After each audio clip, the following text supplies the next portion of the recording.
वहीं ईरान ने इजराइल को हराने के लिए शॉर्ट सर्किट वाला फॉर्मूला लागू कर दिया है। इजराइल के लिए यह फॉर्मूला बहुत खतरनाक साबित हो सकता है क्योंकि युद्ध के हालात में उसका आयरन डोम सिस्टम नाकाम हो जाएगा और ईरान ने शॉर्ट सर्किट वाले फॉर्मूले को टेस्ट करने के लिए सबसे पहला ऑर्डर लेबनान के हिजबुल्लाह को दिया है। यह रिपोर्ट देखिए।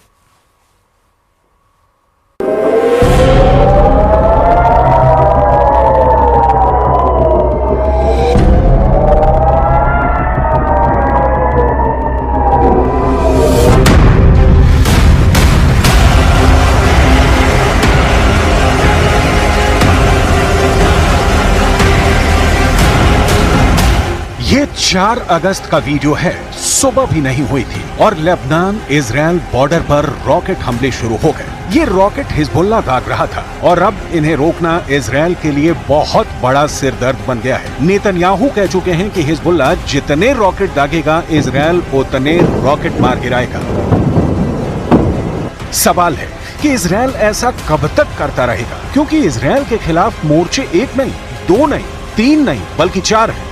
इसलिए रॉकेट वाले युद्ध ने बड़ा सवाल खड़ा कर दिया है। इस युद्ध में कौन जीत रहा है, कौन हार रहा है, इसका जवाब आपको चौंका देगा। 1, 2, 3, 4 गिनते रहिए। आपको 5, 10 नहीं बल्कि पूरे 16 रॉकेट शिकार करते हुए आयरन डोम मिल जाएगा। जी हाँ, इस हमले में हिजबुल्लाह के 16 रॉकेट इजराइल ने मार गिराए। एक भी रॉकेट इजराइल के एयर डिफेंस सिस्टम आयरन डोम से नहीं बच पाया। लेकिन फिर वही सवाल, रॉकेट हमले कब तक रोकता रहेगा इजराइल? क्या ईरान ने इजराइल को चकरघिन्नी युद्ध में फंसा दिया है? क्या ईरान ने इजराइल की एयर डिफेंस बैटरी फेल करने की तैयारी कर ली है? क्या इजराइल के खिलाफ ये ईरान का शॉर्ट सर्किट प्लान है? מדינת ישראל נמצאת במלחמה רב-זירתית נגד ציר הרשע של איראן. אנחנו מכים בעוצמה בכל אחד מזרועותיו. אנחנו ערוכים לכל תרחיש, הן בהגנה והן בהתקפה. ואני חוזר ואומר לאויבינו, נגיד ונגבה מחיר כבד על כל מעשה תוקפנות נגדנו, מכל זירה שהיא. इजराइल का आसमान रोज ऐसी रोशनी से जगमग होता है। कभी उत्तर की तरफ से हिजबुल्लाह रॉकेट फायर करता है, कभी गाजा की तरफ से बचा खुचा हमास का रॉकेट दस्ता एक्टिव होता है और फिर इसके जवाब में इजराइल एक्टिव करता है आयरन डोम। और फिर इजराइल के आसमान पर नजर आता है ये नजारा। लेकिन हर हमले को रोकने के लिए इजराइल का एयर डिफेंस बहुत महंगा साबित हो रहा है। हिजबुल्लाह का एक रॉकेट कुछ $1000 का होता है, जबकि उसे रोकने वाली मिसाइल लाखों डॉलर की होती है। यानी 1 लाख रुपए की कीमत वाले रॉकेट या तोप के गोले को रोकने के लिए आयरन डोम से 2 मिसाइल फायर की जाती है। इनकी कीमत रेंज के हिसाब से 70 लाख से 1 करोड़ रुपए हो सकती है। युद्ध लड़ने की इतनी बड़ी कीमत हैरान करती है। ऐसे में क्या नेतन्याहू इस हथियार की इतनी बड़ी कीमत चुका सकते हैं? ये बड़ा सवाल है। इजराइल और अमेरिका के वॉर एक्सपर्ट इस वक्त बहुत परेशान हैं। इजराइल का वॉर रूम सवाल पूछ रहा है कि वो कब तक आयरन डोम की मिसाइल फायर करते रहेंगे। एक मामूली रॉकेट को रोकने के लिए लाखों डॉलर की मिसाइल फायर की जा रही है। ये कब तक चलेगा? ऐसे में इजराइल का आयरन डोम वाला गोदाम खाली हो जाएगा। हिजबुल्लाह और हमास के रॉकेट अटैक के खिलाफ आयरन डोम का सक्सेस रेट 90% से ऊपर रहा है। यानी हर 100 रॉकेट हमलों के बाद जब आयरन डोम की मिसाइल फायर की गई तो उसने 90 से ज्यादा रॉकेट को आसमान में ही रोक दिया। इसी वजह से इस एयर डिफेंस सिस्टम पर इजराइल बहुत ज्यादा भरोसा करता है। आयरन डोम 4 किलोमीटर से लेकर 70 किलोमीटर दूर से हो रहे हमलों को रोक सकता है। ये मिसाइल को भी रोक सकता है, ये रॉकेट के हमले भी रोक सकता है और तोप के गोलों को भी रोक सकता है। आयरन डोम के फैन डोनाल्ड ट्रंप भी हैं। डोनाल्ड ट्रंप ने कहा है कि वो आयरन डोम जैसे मिसाइल डिफेंस शील्ड अमेरिका में लगाएंगे। ये ऐसा डोम होगा जो पहले किसी ने नहीं देखा होगा। Will prevent World War III, which is very close to happening.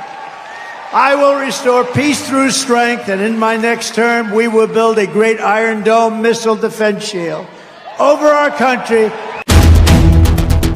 Donald Trump बड़ी बड़ी बातें कर रहे हैं, लेकिन बड़ा सवाल बाकी। मुद्दा यह है कि ईरान ने बड़े युद्ध से पहले क्या इजरायल को एक ऐसे चक्र में फंसा दिया है जिसमें इजरायल का एयर डिफेंस गोदाम खत्म होने जा रहा है। इजरायल ये बात बहुत अच्छी तरह जानता है कि आयरन डोम की मिसाइल के पार्ट अमेरिका में बनते हैं, इसलिए उसके लिए जरूरी है कि आयरन डोम का गोदाम तभी भरा हुआ रहेगा जब अमेरिका से हथियारों की सप्लाई जारी रहे। He also stressed that the unprecedented scale of U.S. support for Israel since October 7th should leave Iran, Lebanese Hezbollah, and other Iranian-backed terrorist groups with no doubt about U.S. resolve. ऐसे में missile और उसके parts को लेकर Israel के सामने बड़ा संकट खड़ा हो सकता है। ये डर हमेशा बना हुआ है, इसलिए बड़े सवाल एक बार फिर, क्या ये इजरायल के खिलाफ ईरान का चक्करघिन्नी युद्ध है? क्या ईरान ने इजरायल की एयर डिफेंस बैटरी फेल करने की तैयारी कर ली है? क्या इजरायल के खिलाफ ये ईरान का शॉर्ट सर्किट प्लान है? We know that the threat is there, it's still there. The Iranians are capable to shoot to Israel missiles and UAVs and cruise missiles, and this is exactly what we are preparing ourselves, as I said, for a very long time. And we have to say that it is us together with CENTCOM and the coalition which is around us, which is something very significant for the defense. इसमें कोई शक नहीं कि अब तक iron डोम दुनिया में मशहूर हुआ है। ये इजरायल का बहुत ही सटीक एयर डिफेंस सिस्टम माना जाता है। आयरन डोम ने अब तक हमास की तरफ से दागे गए हजारों रॉकेट को मार गिराया है, लेकिन उसके सामने अब बड़ी मिसाइलों का चैलेंज है जो ईरान के पास भी है। इसके अलावा लेबनान में हिजबुल्ला और यमन में हूथी, दोनों के पास बैलिस्टिक मिसाइल हैं और उन्हें रोकने के लिए इजरायल का एरो डिफेंस सिस्टम भी पूरी तरह से तैयार है। इन्हें रोकने के लिए इजरायल के पास है बहुत ही सटीक एरो 3 मिसाइल डिफेंस सिस्टम। इसकी तुलना रूस के S-400 से की जाती है। ये इजरायल और अमेरिका ने मिलकर तैयार किया हुआ है। ये इजरायल के मिसाइल डिफेंस सिस्टम का सबसे खतरनाक सिस्टम माना जाता है। यही डिफेंस सिस्टम है जिसके बलबूते ईरान की भी मिसाइलों को रोक लिया जाएगा। 13 अप्रैल को जब ईरान ने 300 मिसाइल और ड्रोन से हमला किया था, तब कई बड़ी मिसाइलों को एरो सिस्टम ने ही रोका था। इजरायल इस बात का बहुत भरोसा करता है। जब एरो 3 मिसाइल लॉन्चर से निकलती है तो समझ लीजिए कि बैलिस्टिक मिसाइल कोई भी हो, ये लंबी दूरी की रेंज तक उसे मार गिराएगी।